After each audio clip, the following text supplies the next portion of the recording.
name is Kim if you're new here, and today I am going to share with you the birth story of my oldest son. So a little background, I have 4 children. My oldest is 16 now, then I have a 14-year-old, I have an 11-year-old, and a 6-year-old. And October is what we call birthday month. We have 2 birthday months a year. Both of the girls are born in April and both of the boys are born in October. My husband's birthday is also in October, so October is a really busy month for birthdays. I have only known it to be lumped together like that, and it works out really well for us. No one has ever had any disagreements about sharing a birthday month or week. So in honor of birthday month, October, I will be sharing with you today my oldest son's birth story, and then the next video, so probably next week, I will post my other son's birth video or birth story. So I think that's all the background. If I missed anything, feel free to ask questions in the comments. I am more than happy to answer them. I sometimes forget things. I do my best to not, but I can only keep so much information in my head at one time. So let's start. I was really young when, I was pretty young when I had my first. I was 22 when my oldest was born. He just turned 16 this year, and I can't believe that I am old enough to have a 16-year-old. So like I said, I was 22 when he was born. We lived in Texas at the time. And I was very new to this whole thing. Honestly, I do not remember having any concept of a birth plan or getting to decide how you wanted things to go. And the medical system in Texas at the time, I don't have any context for it now, but really didn't seem like they gave me options. It was kind of like, this is how you do it. I was very naive. I didn't even know to research things or about personal preference for, anything. I didn't even realize you could opt out of certain procedures or anything like that. I was completely new to the whole having babies scene and didn't even think about that kind of stuff. So I was just kind of, I'll do what you tell me to do and we'll get this baby out. So let's see, my son, I don't remember his due date, but I know it was end of October, I think it was the end of October, beginning of November. And let's see, so we had, it never occurred to me that maybe we would have a baby early. So we had the last month of my pregnancy, so like 36 week through 40 week scheduled. Once a week we would do this Lamaze class, birthing class. I don't think it was as Lamaze, they did teach that, but it was a birthing class for new parents at the hospital that we were going to be giving birth at. So we went to 1. I think we went to 2, but my husband says we went to 1. 1 or 2. I think we went to 2 because we went at the 36 week mark. They were Sunday nights, so neither of us had to work. And so we went to the first one. It was fun and fine, and then the second one, I think we did go to the second one. My husband will, memories, right? I don't have any documentation of how many we went to. It was 1 or 2.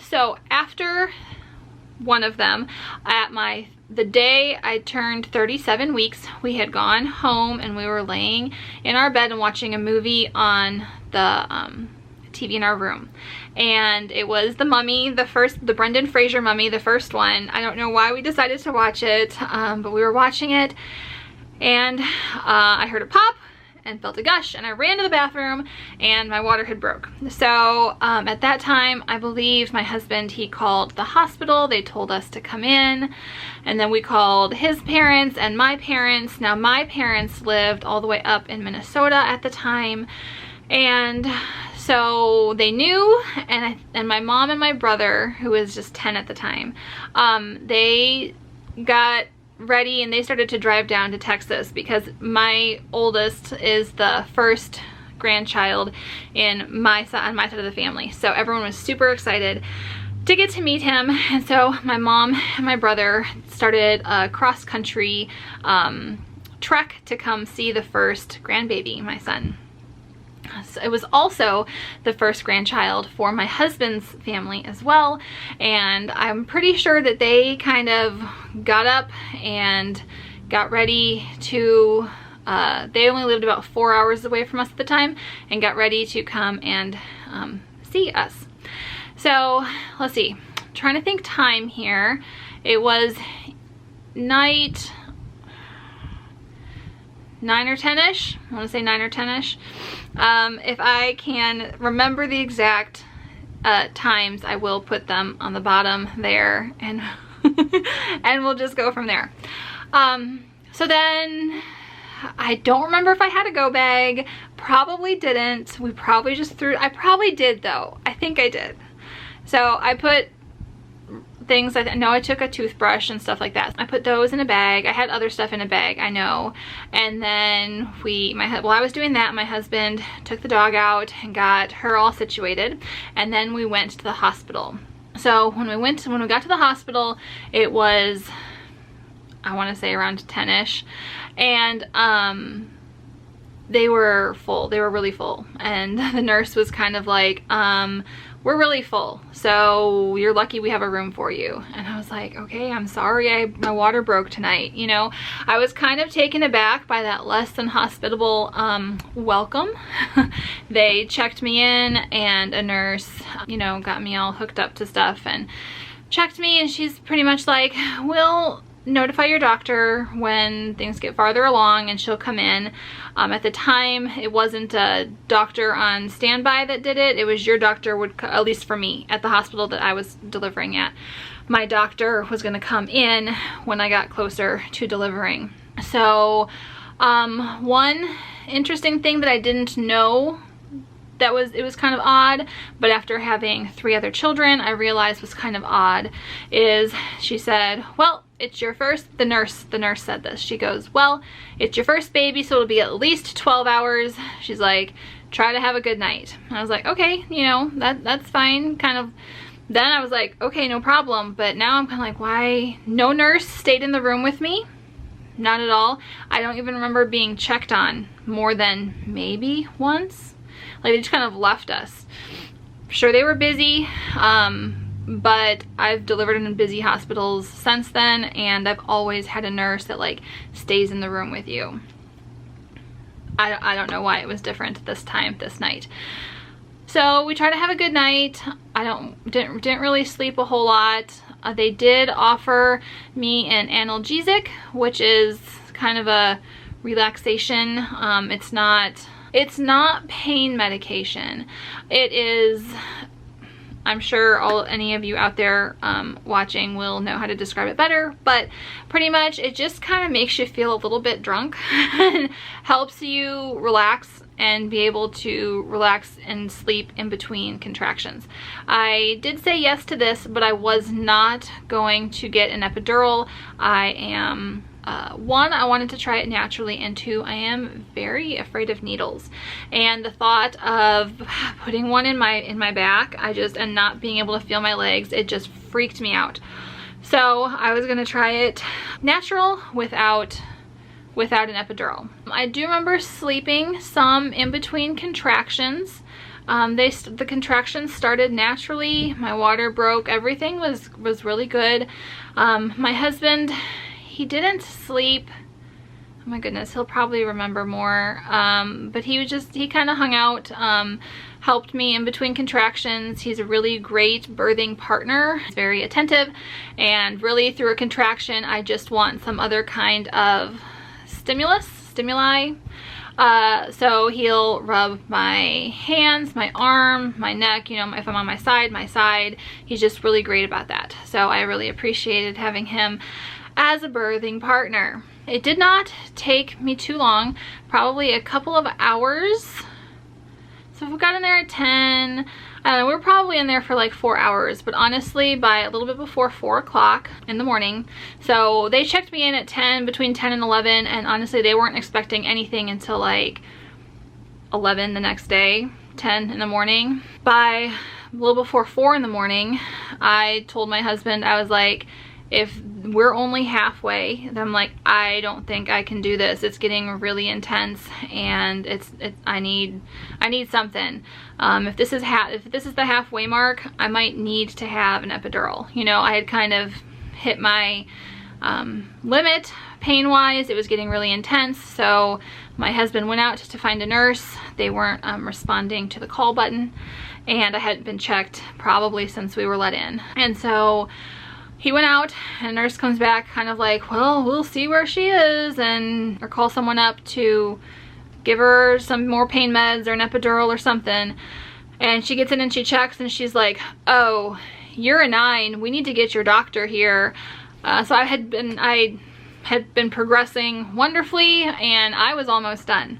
So that's why my pain was getting to the point where I'm like, I can't handle this level of pain for another, 6 hours, because it was at the end. I was at the end. They're like, rush the nurses and go into like panic mode. Everyone starts coming to my room. They're like, you can't push till your doctor gets here. We've called her, but she lives like a little bit ways out. I'm like, okay, well, I don't know what to do. So just trying to not freak out and roll with the punches. My husband was getting very excited at this point. I know at one point right before we started to push, he was like shaking. He was very excited. Yeah, pretty much my doctor got there. I'm in this zone because the nurses have been setting up the stirrups here, because again, I didn't know about any other kind of delivering. So they're getting the stirrups set up. Sorry, I just feel like I have something on my face. Yeah. So the nurses are getting everything set up, and I am kind of going into my focused zone. It happens to me when I am in a lot of pain normally, is I just kind of zone, my frame of vision just gets like smaller, and I'm just very, very focused, very focused. So I don't know exactly, I remember, but it's all pretty vague. My husband was on my left side here, and he's kind of freaking out. They're asking him if he wants oxygen. The nurses are trying to give me some oxygen, and I hate the oxygen mask. I cannot. I'm like, I can't breathe with it on. It's not working. My doctor comes rushing in. She washes up, talks about how she drove 90 miles an hour to get there on time.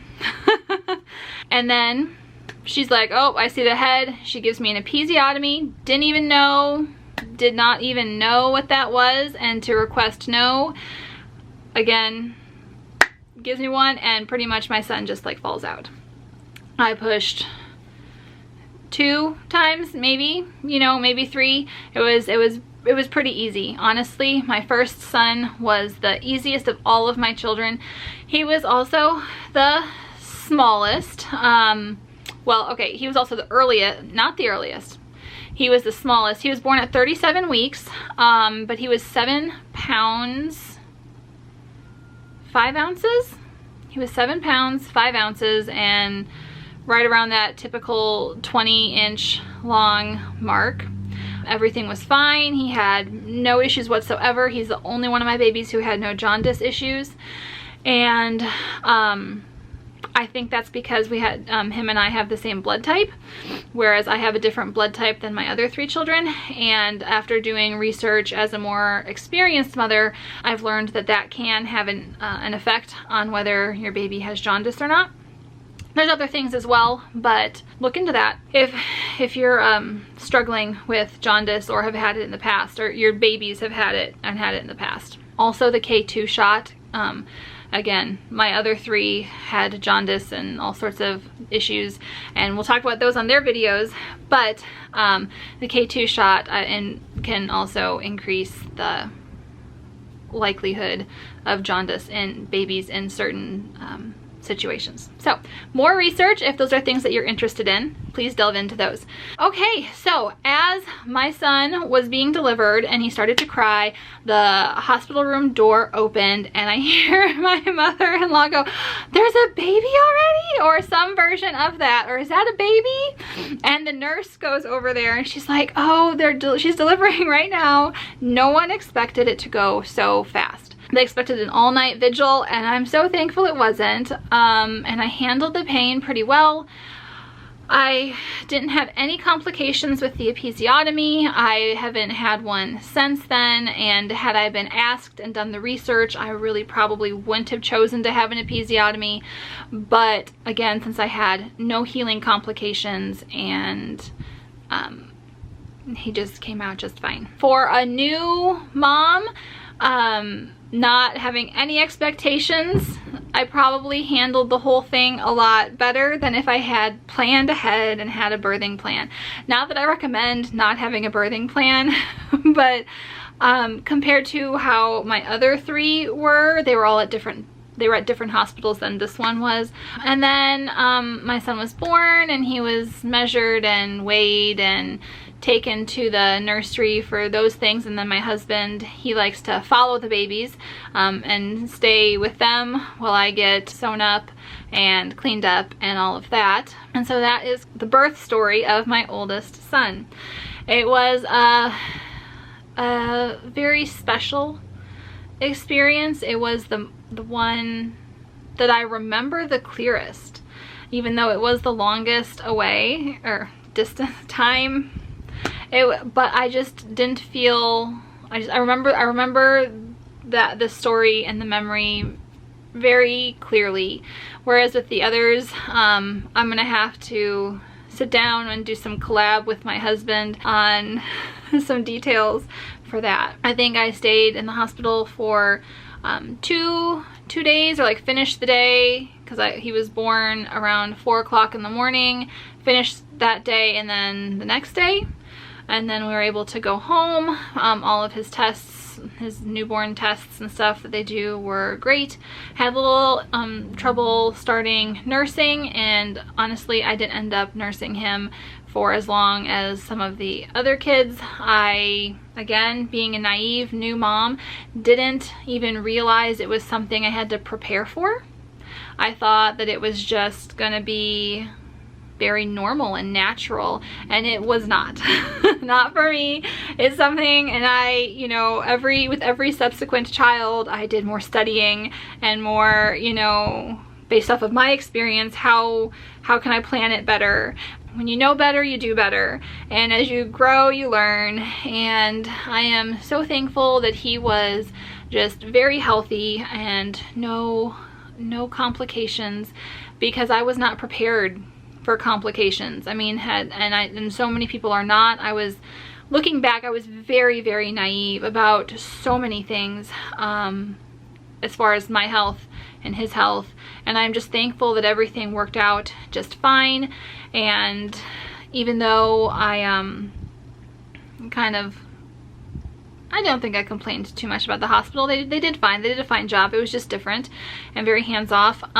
They took care of us, and they did just fine. You know, I felt like the nurses were a little bit more like, you're a new mom and this is how you have to do stuff.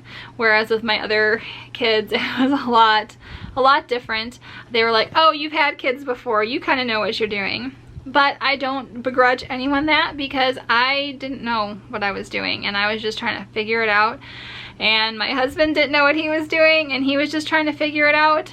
A tradition that we had in the hospital is my husband always changed the first poopy diaper. I think he did for everyone, but maybe not my youngest. Maybe not. He might have been with the other kids for that one. But that's always a fun little bit of information there.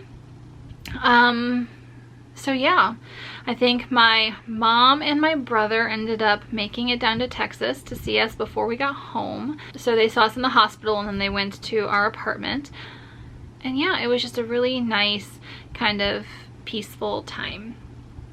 and getting to know my son, who is now 16, and I am so proud of him and all that he is doing and has done and all he plans on doing, and I am so thankful for him every single day.